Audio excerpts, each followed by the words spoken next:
オス日進月歩塩田正宏です。今日も河野先生にお越しいただきました。よろしくお願いします。こちらこそどうぞ。2回目は、その井上則明先生と実際にお会いされているということなので、人柄であったりとか、一流についてお聞きできればと思います。お願いします。まず一流というのは、結局戦前の何年ぐらいだろうな、4、5年、長くても5、6年程度のスパンしかないんですよ。なぜかというと、戦後すぐに愛機という言葉が差し上げちゃいましたから。で、一流というのは、井上先生のお家が一池という家だったんですね。で、これ、よくニックネームで実際に一池という名称があるんじゃなくて、一位様とか一位という名称をもらってたから、それで周りの人たちがみんな一池という一位様と言ってたんで。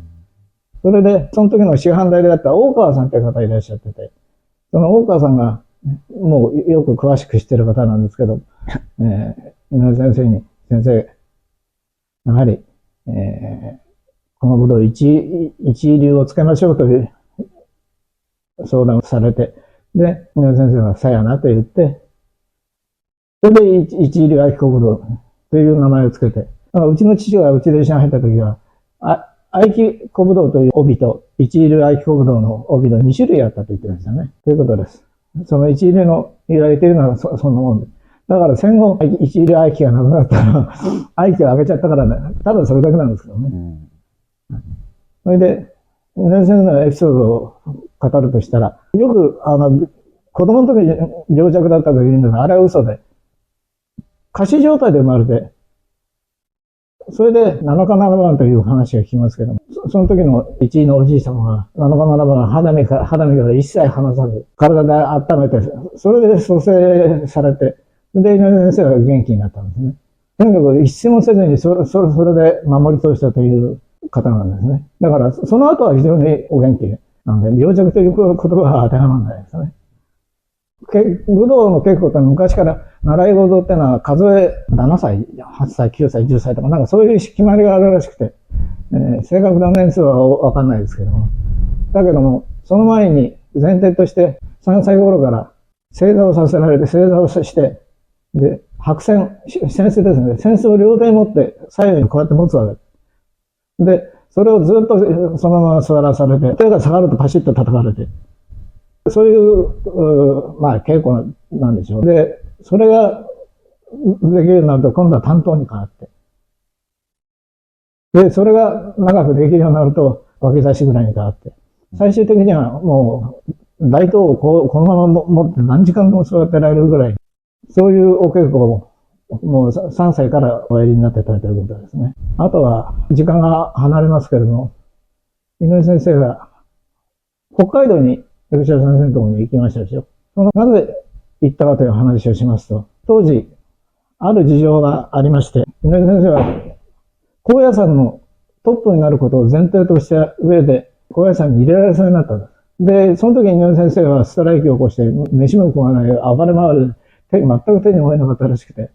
それで周りの者が、これはもうしょうがないって言うんで、じゃあ上島の色を北海道にやるのが一番よかろうって言うんで、それで北海道行った。ただのんべんと遠足みたいに行ったわけじゃなくて、それ以外手がなくて北海道に行った。で、北海道に行ったのも、みんなこれ知らないですけれども、たった一人で行くわけないんで、もうまだ10歳ですからね。列車で乗り継いで、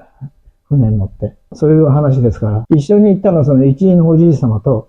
上島先生のお父様と、二人が、もちろん従者の方もいましたけど、お二人が非常にもう大事なお子ですから、それで付き添って北海道まで行って、それで北海道に行きますと、そこに武田総覚先生がいて、で、武田総覚先生に、一位のおじい様と上島先生のお父様がお会いして、で、この子はこういう状況だということを、こんこんとお話しされて、それだからゆえに、武田先生は井上先生にお稽古をつけたくてしょうがなかったんですね。まあまあ、それで吸ったもんだからって。それでいろんな北海道の話になると、よくある話っていうのが、井上先生はだから北海道の芸能で裸馬に乗り回してたんですね。で、裸馬を止めて降りるときに、たてがみを掴んでぐっと引っ張るんですって。そうすると、首を持たれて、そうすると反動で思いっきりずっと下がるらしいんですね。それで、下がった勢いで前に一回転して立つという、そのぐらい運動神経の良かった方みたいですね。で、それを面白かった話してましたけどね。で、その北海道に行く前っていうのが、井上先生のお家っていうのは、お金持ちで林業もやってましたから、山のてっぺんから切り出した木をある程度のサイズにカットして、それで問いみたいなところで全部流して、下の川まで流してるんですね。どんどん落としていって、それで川に溜めて、川からその海流の方まで流していく。その5歳の頃、そのものすごい勢いで下る丸木の上をまたがって降りるのが大好きだったと言ってましたね。ある時、木が方向ちょっと変えて、井上先生の足の上をガーンと入っちゃったことがあったらしくて、それはもうひどい怪我だったらしいんだけども、井上先生曰く、後にも先にも泣いたのはあれだけだって言ってぐらい痛かったみたいですね。で、その時はそこの若い衆が抱きかかえて走って、その山の下まで降りて、で、医者に連れてったみたいですけどね。これも余談ですけども、そういう木を切る人たちの間で枝を剪定するにしろ、一回一回降りてたらもうもったいないわけです。だから、そういうノコなり何なり持ったものが、木の枝からくくりつけたやつを思いっきりしならせて、で、反動で隣の木に移って、それでまた剪定をするという、そういう技はみんな持ってたりで、ね、もう本当に猿みたいなもんなんでしょうね。そういうことです。北海道では、ある時、豆腐を買いに、村まで買いに行って、当時っていうのは片豆腐って言って、もう本当に硬い豆腐だったらしいんだよね。で、それを買って、持って、走って、また飛ぶように帰るときに、牛と熊が見合ってるんですって。熊はだから向こうでヒグマだよね。牛はある程度、飼ってるんでしょうけども、それなりの大きさの。それで、見合ったままずっと動かないんで、しばらく見てて、全く動かないんで。それで、もうしょうがないってんで、その持った豆腐を走って家まで帰って、それで、お釜の中に握り飯を自分でこさえて、それでまた走って戻って、そしたらまだ見合ってるんで、ちょうど行ってんだけど、そのまま飯を食いながらずーっと見てたそうです。その時にやはり勝負の呼吸というものを子供ながら分かったような気がすると言ってましたね。一応そんなもんかな。思い出せば徐々にいくらでも出てきますけどね。はい。ということです。井上先生と、例えば武田総閣先生であったり、井上先生と上柴先生、その北海道にいた時、どんな関係だったのかっていうのは全くそこは分からない部分なんですけども。それは、要するに、上島先生が武田先生をお呼びしたんですよね。どこだったかな、どこかという旅館であって、お会いして、やはり武田先生はそれなりの名人ですから。それで、上島先生はぶどう好きで、それと井上先生とはまた別問題だったんじゃないでしょうかね。それで、井上先生に、ある時、僕は先生の体を揉みながら、武田総閣先生は、剣術と体術どっちがお上手だったんですかって聞いたことがありまして。そしたら、すぐに、それは体術だよって言ってましたね。剣術は入り身ができてなかったからなって言いますね。先生はね、入り身がやはり非常に大事になされてて、やはり入り身がまだ今一つだったというふうにおっしゃってましたね。だから、未だにその入り身というものは、僕もこれがそうだというのはわかんないですけどね。だから、ね、先生のおっしゃってる内容っていうのは、分かったつもりになってるだけでしょうね。先生がよく稽古の前にお話になってるのは、例えばだな、調子、表紙、間合いとかね、こういう、お能に関わる話もよくされたんですけど、日本語で調子、表紙、間合いって言われても、その時その時に分かったような気になるんだけども、実際分かんないんでね、勝負事ってのはそういうもんだというふうに、勝負事なり稽古なり、それはそれを大事にしないといけないというふうな、よくおっしゃられてましたね。だから、未だに、それはどうなんだろうなと考えるときありますね。一応そんなもんかな。で、その後、京、大本京に。はい。それで戻られて、大本京に、入られて。で、その時も、だから、上島先生も入ったけども、比較的早く抜けたんじゃないかな。最初、井上先生が大本京に入って、その後、井上頼明を北海道に連れて帰ってこいみたいなことを言われて、上柴先生が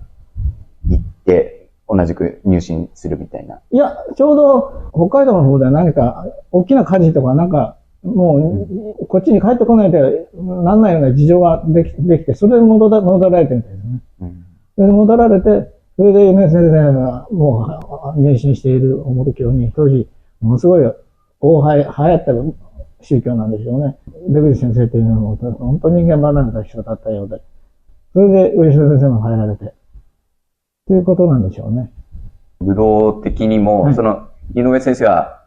いろいろな武術を認可してた側で、上島先生は今井上先生にもなんかずっとやっぱ逆らえなかったというか。逆らえないというのはほら、やはりね、今の人たちはわかんないだろうけど、身分の差というのがあるんです。で、上島先生のお家っていうのはやはり田辺の家老なのかな、かなり上級の武士の家だったようで。何軒かどのか知らないけども、そこに井上家があって、そのおじい様とその上島先生のお父様が非常に子供の頃から仲が良かったみたいで。それで上島先生は井上先生の面倒を非常に見てて。だから上島先生の弟子だっていう人がいるんだけど、そのことは真っ赤な嘘で。だから兵法学という同じ一門の跡取りの兄弟子みたいなものだったんでしょうね。それで、まあ、その大本教に井上先生もお帰りになって、綾部の方で合宿みたいなのが要するに泊まるところがありますから、そうすると早朝みんな我先に起きて水をかぶるんです。それも何十とでっかい亀が置いてあって、そこに水がなみなみと張ってあって、あの当時の京都は今でもそうだけど寒いから